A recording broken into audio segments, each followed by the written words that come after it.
আপনার পালাতে চায় না, আপনার পালাতে চায়। শুনেন, যারা আইনের বাইরে গিয়ে কাজগুলো করছে তারা আজকে পালাতে হয়েছে। তাদের মতো পলাতক আমি হবো না। আমার বাড়িতে জানেন, আমার বাড়িতে কিন্তু ঘর নাই, আমার বাড়িতে 4টা ওয়াল নাই। আমাকে একজন বলছে, স্যার অমুককে ধরে নিয়ে আসে। আমি কেন ধরে নিয়ে আসবো? বলছে সে আওয়ামী লীগ করতো। আমি আর কোনো দোষ আছে তার করতে মামলা করেন। স্যার আমি কেন মামলা করবো? হুজুরের মতো বলেছে আইনের বাইরে আপনি ধরে নিয়ে আসেন। শুনেন, আমি ওই শেখ হাসিনার মতো পালাতে চাই না, আমি প্রদীপ বাবুর মতো জেলে থাকতে চাই না। আপনাকে অনুরোধ করবো আমি শেখ হাসিনার মতো না পালাতে। আপনারও আমার মনে হয় আমার মতো পালানোর জায়গা নাই। আইনে চালান। হুজুরকে আমি অনুরোধ করবো, আমরা ওই দূষকদের মতো হতে চাই না। আমরা আইনের মধ্যে থেকে দুই ভাই একসাথে বসে ওদেরকে শাস্তি করবো, দুষ্ট লোককে। আমি এই জন্য অনুরোধ করতেছি, আমি থাকবো, আপনি আমার কাছে আসবেন, দুষ্টকে শাস্তি করার জন্য দুই ভাই একসাথে মিশে কিভাবে আইনের মধ্যে থেকে কাজ করা যায়, বুঝতে পারছেন? এখন আপনি ধারণা হচ্ছে ওসি মামলা নিলে ওসি খুব খারাপ, ওসি তো টাকা নিয়ে ছেড়ে দিছে। তো এই অসামঞ্জস্যপূর্ণ আইনগুলো বলেন বা অসামঞ্জস্য কাজগুলো বলেন, আপনি আমাদের সাথে আসেন, আমরা কিভাবে সংশোধন করতে পারি, যেখানে সংসদে বলতে পারবেন, বা কিভাবে এটা একটা সলিউশন বের করা যায়, আপনাদেরকে আমরা কীভাবে সাজা দিতে পারি। এরকম অনেকগুলো আইন আছে, অনেকগুলো কথা বলা যাবে। অর্থাৎ আমি এগুলো কেন বলতেছি, আমাদের যতগুলো সীমাবদ্ধতা আছে, এই সীমাবদ্ধতা থেকেও যদি থাকার পরেও যদি আপনারা আমার সাথে, এই যে হুজুর জিবা বললো, আমাদের সাথে যোগাযোগ করেন, আপনাদের সুবিধা অসুবিধায় সমাজের যে কোনো অসঙ্গতিপূর্ণ কাজ হোক, আমাদের অধিশাব্দের কাছে আসলে আপনারা যদি আমাদের সম্পৃক্ত থাকেন, আমাদের সীমাবদ্ধতা জেনে আমরা একটা দুইজনে মিলে যখন ভালোবাসা থাকবে একটা পথ বের করতে পারবো। আপনি যখন আমার কাছে আসবেন না, আমার সম্পর্কে একটা নেগেটিভ ধারণা হবে, আপনার সম্পর্কে আমার নেগেটিভ ধারণা হবে। তা আমরা চাই সমাজটা সুষ্ঠু সুন্দর চলুক, আপনার বেতন কম থাকুক, আমার বেতন কম থাকুক, কোনো সমস্যা নাই। সমাজটাকে যেতটুকু আছে এই থেকে আমরা উদ্ধার করে সুন্দরভাবে এগিয়ে নিয়ে যাব। তো আপনারা যে কোনো বিপদে আপদে আমার কাছে আসবেন, এটা আমি এনশিওর করতেছি, প্রতিজ্ঞা করতেছি, আপনাদের সাথে আমি আছি, সে আশা ব্যক্ত করি। আসসালামু আলাইকুম। আপনার পালাতে চায় না, আপনার পালাতে চায়। শুনেন, যারা আইনের বাইরে গিয়ে কাজগুলো করছে তারা আজকে পালাতে হয়েছে। তাদের মতো পলাতক আমি হবো না। আমার বাড়িতে জানেন, আমার বাড়িতে কিন্তু ঘর নাই, আমার বাড়িতে 4টা ওয়াল নাই। আমাকে একজন বলছে, স্যার অমুককে ধরে নিয়ে আসে। আমি কেন ধরে নিয়ে আসবো? বলছে সে আওয়ামী লীগ করতো। আমি আর কোনো দোষ আছে তার করতে মামলা করেন। স্যার আমি কেন মামলা করবো? হুজুরের মতো বলেছে আইনের বাইরে আপনি ধরে নিয়েছেন। শুনেন, আমি ওই শেখ হাসিনার মতো পালাতে চাই না, আমি প্রদীপ বাবুর মতো জেলে থাকতে চাই না।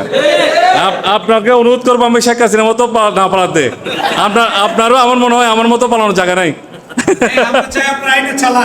আইনে চালান। হুজুরকে আমি অনুরোধ করবো, আমরা ওই দূষকদের মতো হতে চাই না। আমরা আইনের মধ্যে থেকে দুই ভাই একসাথে বসে ওদেরকে শাস্তি করবো, দুষ্ট লোককে। আমি এই জন্য অনুরোধ করতেছি, আমি থাকবো, আপনি আমার কাছে আসবেন, দুষ্টকে শাস্তি করার জন্য দুই ভাই একসাথে মিশে কিভাবে আইনের মধ্যে থেকে কাজ করা যায়। আইনের বাইরে থেকে আমরা কাউকে চাই না। আরেকটা জিনিস মনে করবেন, আমি এখনো বলি, আগেও বলছিলাম, এই জন্য আমি প্রমোশন পেয়েছি 2017 সালে প্রথম দিকে। এই পর্যন্ত আমি ওসিগিরি করি নাই। কেন? আমাকে বলছে মুখ্য ধরে নিয়েছে একদম। আমি ধরে আনতে গিয়ে আমার চোখের কান্না আসছে। আমি বললাম যে ওই লোকটা তার মা মারা গেছিল ওদিন বলছে আমি আজকে থেকে আমি কান্না করছি, কোনো ওসিগিরি করবো না। আমি যখন একটা ইনচার্জ ছিলাম এক জায়গায়, এটা হলো এই যে কোটবাড়ির ইনচার্জ ছিলাম, আমাকে যখন ওসব বললো তখন আমি ইন্সপেক্টর ইনচার্জ এসপি বললো আজকে অভিযান আছে, মুখ্য ধরে নিয়ে আসেন। ধরতে গেলাম, ওনার মা মারা গেছে ওই দিনেই। উনি 2টা বাচ্চা নিয়ে শোয়া আছে, ওনার ওই না বাচ্চাগুলো মা মারা গেছে, ওনার মা আছে বৃদ্ধ। ওই লোকটাকে ধরে আমি যখন ধরে আসি দেখি আমার ওই উঠানে আওয়ামী লীগ 2 লিডার দাঁড়িয়ে আছে, সভাপতি সেক্রেটারি। বলছে ওনাকে ধরে নিয়ে আসলে আপনার চাকরি কিন্তু নাই। আসলে কিন্তু চাকরি তখন ছিল না। তা আমি কান্না জড়িত মানে চোখে তাকে নিয়ে আসছিলাম। তখন থেকে আমি আর ওই ক্রাইমের চাকরি করি নাই। আমি ক্রাইমের চাকরি বাদ দিয়ে বলছি আবার যখন কোনো সময় সুযোগ পাবো তখন করবো। এই যে তত্ত্বের সঙ্গে আসার পরে আমি আবার ওসির দায়িত্বে আসছি। তা আমি এখনও মনে করি, কোনো আওয়ামী লীগকে যদি আপনি দত্ত বলেন, সে যদি কোনো অপরাধ করে আমি ওসি ধরবো না। অপরাধ করলে সে আওয়ামী লীগ করে সে করে ধরে নিয়ে আসবো।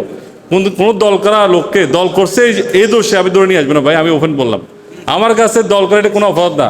কেউ যদি অপরাধ করে সে যে হোক, তাকে আমি ছাড়বো না। কিন্তু আমি এমনিটা মনে করি, আপনি আমাকে আওয়ামী লীগ মনে করতে না, বিএনপি মনে করতে, জামাত মনে করতে, আমি কোনো কিছুই না, কোনো সময় কোনো পার্টি করি নাই, আগামীতে করবো না। আমি করবো আইনের শাসন।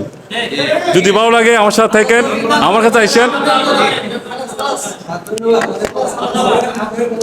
ধন্যবাদ।